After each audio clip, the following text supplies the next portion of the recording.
I'm back having my first YT live streaming in the year 2021.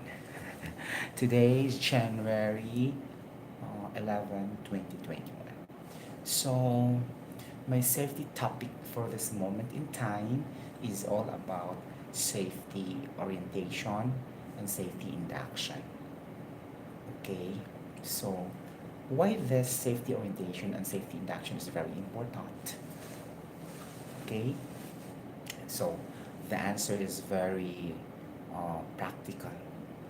In order for the new employees to be safe in their first time of work in that particular uh, factory, companies, in that particular industries, okay, so in order for them to be safe against any possible physical injuries, any harm, okay, brought by those work-related physical hazards, or it could be health hazards in the workplaces, okay, or any type of hazards, okay, because those different types of hazards will triggers to any possible incidents and accidents, and then it will result to physical injuries. In order to avoid that one, okay, and to protect them, we need to instruct and orient them regarding safety. So they must know what are the basic safety rules and regulations or safety guidelines before working, especially new employees. So it is a requirement, okay, by the way, globally, that all employees before their first day of work, they must be properly inducted, oriented by the safety department. Okay, this is also related to Occupational Safety Health Act of 1970 and 2004. Okay, so in that, it is a part that these employees will be inducted, that the employers are providing a safe workplace, uh, safe equipment, safe facilities, safe resources to the workers.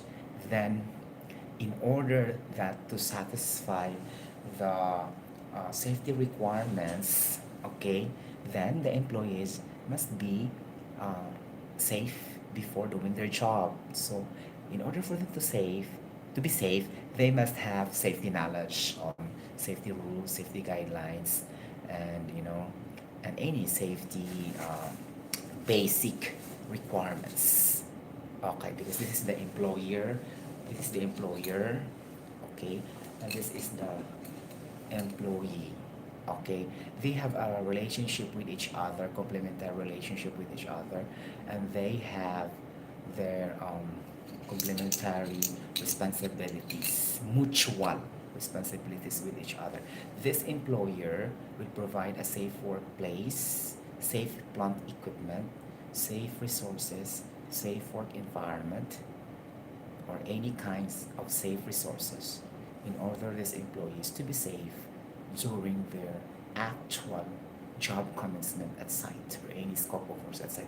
So these employees will enjoy the safety commitment and responsibility that this employer given to the employees. And these employees also, okay, must have safety knowledge through the safety induction. They have safety awareness, basic safety knowledge about the rules, regulations, and guidelines, so that they can fully, okay, utilize that the employer is given to them, okay, during working in the workplace or any work environment, okay, like that. Okay, and then the role of the safety department is to ensure the safety compliance has been established and has been done and has been implemented, something like that. Okay, so uh, we are going to discuss now the different safety inductions or reorientation topics. Okay, but we cannot explain one by one because there's a lot of coverage.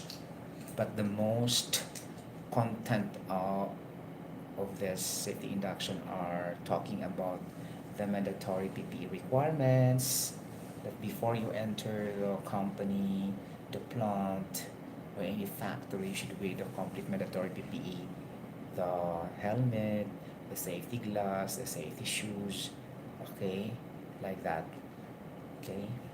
And then next, traffic management flow, okay, regarding the travels and rules and regulations. If you have a car and going to the plant and company, then you proper and safe parking and following the traffic rules and regulations, okay, the minimum speed limit, like that, and all possible rules for traffic safety. It's also been discussed in this implementation. Number three, we have the emergency exits and the assembly points. Okay, during emergency and evacuation, for example, in the future, we don't know, we cannot predict there are emergencies that will be happening within the plant and within the company. Then you have to go to the emergency exit, okay, and then the assembly point.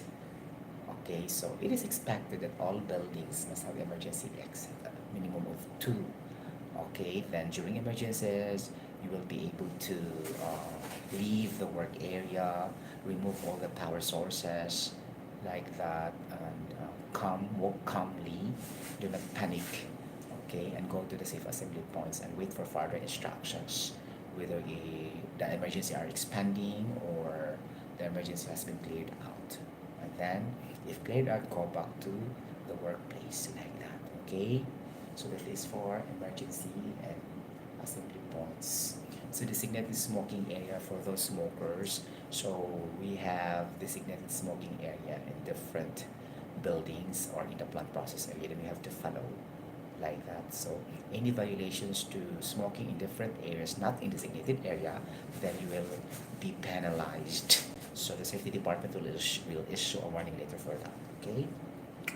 And then next is the storage area, controlled area, and restricted area. Okay, so there are restricted areas and controlled area because those areas are hazardous, like that. So you'll be only focusing to your work area assignment. Okay, so if you are working in the quality, then you will be just working in the quality department. Unless you have important related jobs to other areas, then you could go there. But plant process areas are restricted from other departments also to go there unless you're involved there to work. Okay? Storage area, you have to store all your materials properly. Okay, that it will not obstruct the access. Okay, and then it will not cause slip, trip, and fall hazards to other workers, like that. And then you will maintain the cleanliness and the good storage of materials in your area. Okay, and then we have energy and water conservation, so you will never be wasting the different types of energies, could it be electrical energy, chemical energy, okay, the water, like that. Okay, then you have to off the lights when it is not needed. You have to close the faucet valve when you no longer need the water, like that. And then you will save and conserve different type of energy sources, conservation of energy sources, or you're going to recycle things that are still usable, okay, in different purpose or in the same purpose, like this. Okay, now for the fire safety professions, we have a lot. We have the firefighting equipment, okay, the fire extinguishers, the dry chemical powder, the carbon dioxide, the foam fire extinguishers, the FM200, the water sprinkler systems.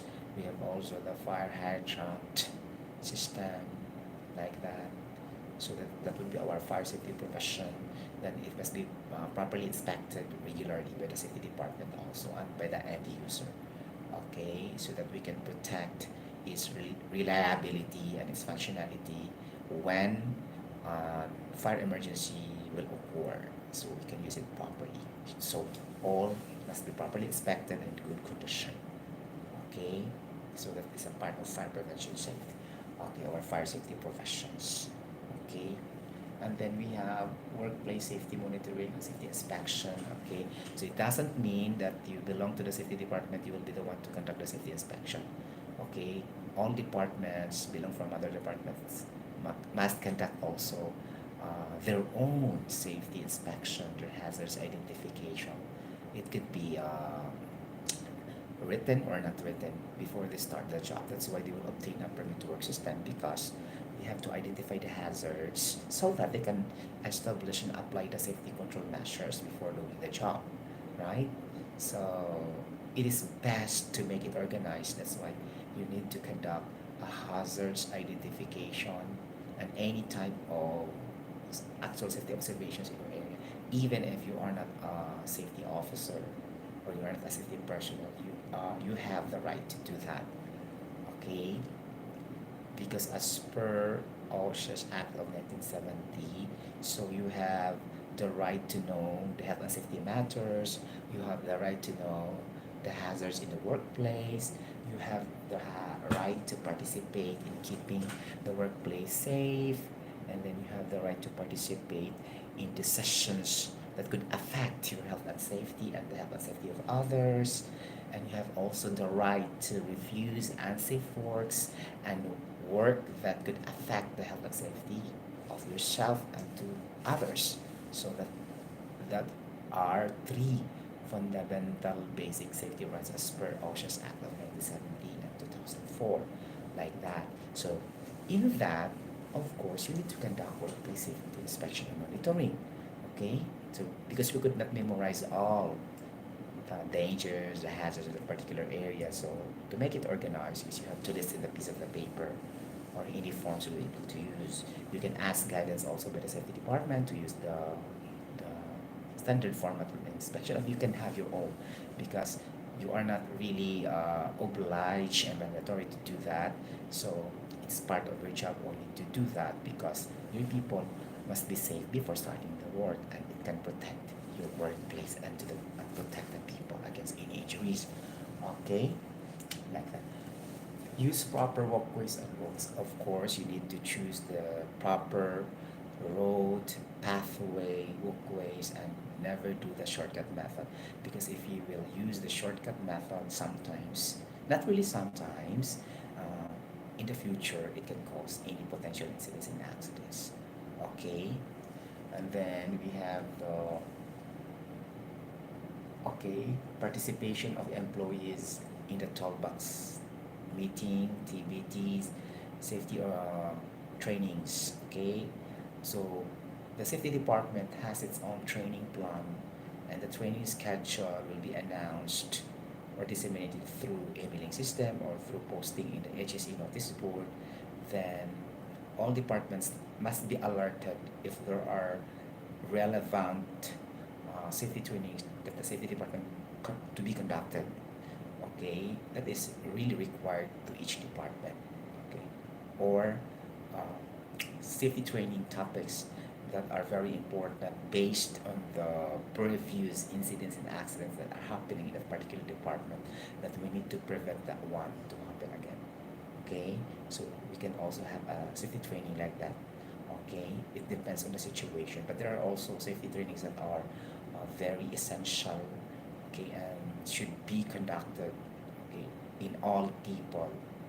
Okay, especially for example, um, the hierarchy safety of controls, hazards identification, emergency and evacuation, like that, fire prevention safety, okay, working at height, like that, confined space entry training, like that, okay, lockout and tagout training, like that, handling of hazardous chemicals, and there are lots of various safety training topics. It depends on the training plan, and after the safety department have its own training matrix for them.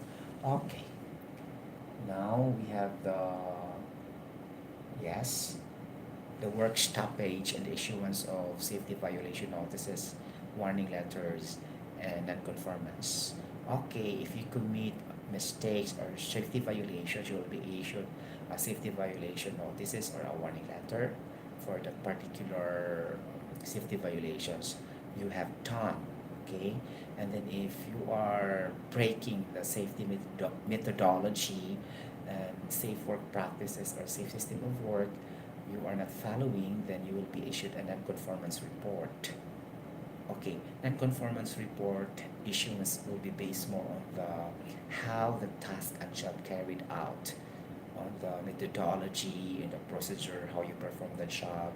If you break the safe system of work, safe work procedure, safe work practices, but if you issued safety violation notices and warning letters, it could be based on the actions towards the basic safety rules and regulations that you break or you broke or you did not follow, you did not comply. So there are two kinds of issuance of the non-conformance report and the safety violation notice. So both are those warning letters, okay? Like that. So this is a part of safety disciplinary action program, parts also of one of the elements of safety program. Okay, now, so in safety orientation and induction also, the action and steps of reporting and incidents and accidents are very important. What to do, okay, in the event of any incidents and accidents. Okay, the incident and accident reporting and investigation is very important.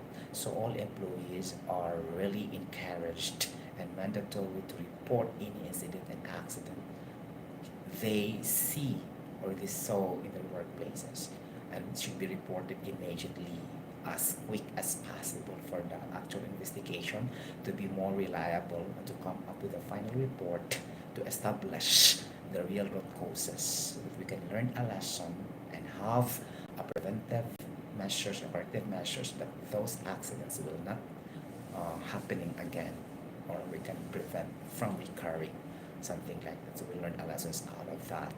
Okay, so within 24 hours of reporting, so it should be quickly reported promptly. Okay, it could be verbally or by written or by emailing system, something like that. Okay, if there are any injuries, you have to report to the first aiders first. Okay, and then later the safety department. Okay, because there are injuries. Okay, if you will report very delayed to the first aiders, then the suffering or the pain of your injuries will become, worst. So at least it could be alleviated fast, or it could be healed, shall we say, immediately. Okay, it will not prolong the pain and suffering of your wounds, injuries, lacerations, what else? So many. Okay, like that. Okay, and now we go to the permit to work. So the permit to work also is very important, especially to those activities that needs permit. So there are different kinds of jobs that require permit, then it should be discussed also in the safety orientation, safety induction. Okay, like that. Okay, so what are those? Confined space entry, working at height, lifting operations, aerobic cranes, man lifts, like that. Vehicular operation, movement at site, handling of hazardous chemicals, working in live electricity, energy isolation, lockout and tag out, like that. Excavations, it could be manual or mechanical. Okay, like that, and a lot more.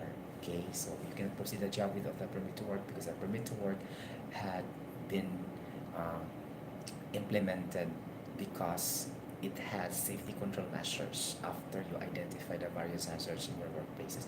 That's why there must be a joint safety inspection between the performing party and the issuing party before approval of that permit to work.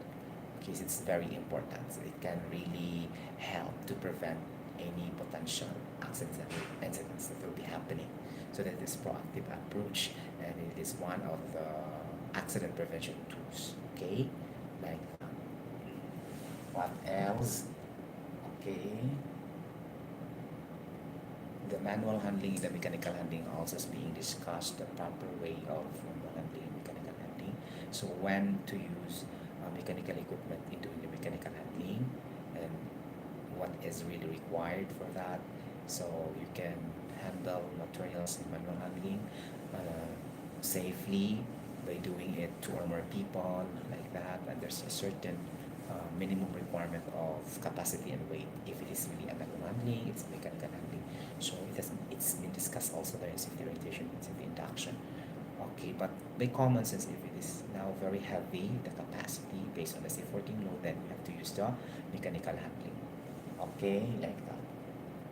Mechanical handling meaning used of the crane, the man lift, the forklift, like this. Okay, what else? The company policy also will be partly discussed in the safety induction also. The very basic company policy, specific company policy in particular factory, companies, construction industries or whatever, okay?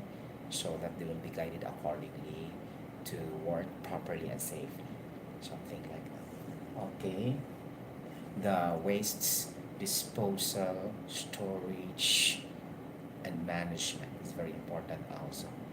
We have to maintain good housekeeping in your area before starting the job and after the job. Good housekeeping implementation, the waste segregation, the proper waste collection, the proper waste disposal, or shall we say waste minimization and waste management system are also discussed in safety orientation and induction. Okay, what else? So the risk assessment is also discussed partly the basic steps or the job hazards analysis. The basic steps will be discussed. Okay, what are those basic steps in job hazards analysis? We have the selecting the type of job to be done. Okay, and then breaking down the jobs into sequence of steps, and then identify the potential hazards in each step, and then develop a safety control measures like this. Okay, like that. That's a very basic procedure for job hazard analysis. The risk assessment will be more complex than GHA. But okay, you will know that later when you are being involving in safety orientation and safety inductions, because this is only a preview and overview of what are really the contents of safety induction and orientation. Okay, like that. So in safety orientation and induction also you are told to not to do anything if you are not authorized to operate like this. If you don't have knowledge how to operate certain equipment, certain machines, certain technology, whatever, then you have no right to do that. You should ask permission to any supervisor or anybody to train you first how to operate that equipment, tools, and machines before doing it. Okay? Because it can cause accidents, especially if you are a new employee in the company. Okay, like that. And there are a lot of basic rules and regulations in working at height. For example, you cannot proceed without complete scaffold platform, complete railings, like that, complete access, and then above 2 meters, you will wear the full body harness, like that. Okay, 100% tied off to anchorage points, like that. And then in confined space entry also, you are not allowed to work if you are not trained with confined space entry training, and then you will not be able to work without gas testing first for that particular confined spaces. Okay, and then sign in, sign out, introduction, and there must be a provision of a trained hall watcher and standby man for the any hazards communication outside from the confined spaces or any danger, um, a dangerous communication. Okay, like that, so that they will be alerted inside the confined spaces during emergency situation, so that they will not be trapped there inside the confined spaces. Okay, like that for the communication. And then we have also the confined space entry supervisor. All of them are trained, and then the basic requirements will be the lighting, the 24 volts lighting, the mechanical ventilation, like that, proper access, and the emergency confined space entry emergency rescue equipment and tools also necessary during emergency situation inside the confined space working, like that. What else basic? So those are only the basic requirements in a confined space entry. Okay, like that. Okay, so normally in safety induction orientation also you are also told to report any unsafe conditions and unsafe actions you encountered when you are now working in your respective area of work assignments. Okay, it doesn't mean that that is only the responsibility of the safety personnel, safety officer. It should be the responsibility also of the workers to do the unsafe actions and unsafe conditions reporting to the safety department also. So that is also part one of the elements of the safety program, employees' participation and involvement towards safety. So part of it is the hazards identification reporting and safety observations reporting, near miss reporting, something like that. These are all proactive approach to prevent any potential incidents, accidents that will be happening in that particular work environment. Okay, like that. What else? So, so part of the employees' participation towards safety is to attend the safety campaigns, safety symposiums, safety seminars also that will be initiated by the safety department in the future also. Okay, and there will be also safety awarding program. Okay, like that safety reward system. Okay, if we have the safety disciplinary action program, we have also the safety rewarding system or the safety incentive schemes and awards to those workers that are performing well towards safety, something like that. Okay, not only the violations. Okay, what else? And then the safety performance report and the safety statistics report are always reported regularly by the safety department also by reactive approach monitoring, by accident and incident trend analysis. Okay, for example, how many LTAs, lost time accidents, how many incidents, accidents, NBSs, first aid injuries, what else? Restricted work cases, injuries, like that, medical treatment cases, injuries, okay, like that. All will be recorded motor vehicular accidents, like that. Okay, so first aid cases and everything that will be also recorded through reactive approach monitoring through an incident and accident with analysis by a graph or tabulation, and then we will alert each department that this department has the highest number of incidents and accidents, and we must establish controls. So in that way we need to have to conduct a safety training related how to minimize the the minimize the causes of the accidents. Sorry. Right? This is on the spot. Sorry, this is on the spot. Um, Writing and streaming. I did not prepare anything what to talk right now. This is only what is being stored and accumulated in my brain. Okay, guys. Thank you so much for listening. Even though this is just a short time, okay, but I hope you gain something. If you like this live streaming, then you can subscribe, like, comment, and share. Thank you once again. This is I am a senior eternal voice. Thank you so much for listening.